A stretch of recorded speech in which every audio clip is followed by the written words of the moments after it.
Okay, one of the highlights nito activities natin sa hapon ito ay ang pamimigay ng mga giveaways, no? Okay, mga laruan. Makikita natin yung mga giveaways na binibigay ng ating mga friends mula sa Cagayan State University of Apari.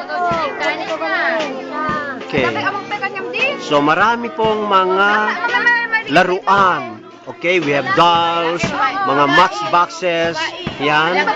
All compliments ng ating mga friends sa Cagayan State University of Apari. Yan na tayo nagbasa na tayo. Sige, nagbasa-basa na tayo.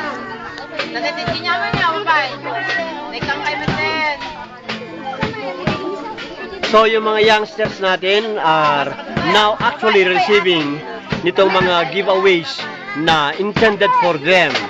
So we have to thank once and for all yung mga friends natin who did a pleasant job, splendid one, for giving us the joys para dito sa ating mga small girls and small boys. Mga libro, yes, mga books, we have toys, etc. na sa palagay po natin ay makapagbibigay ng kaligayahan para sa ating mga indigenous people.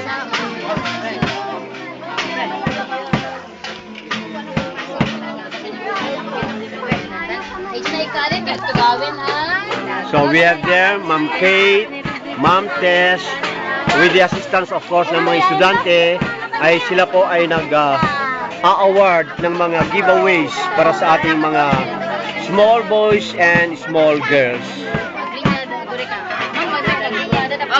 Oh yes, yes. We better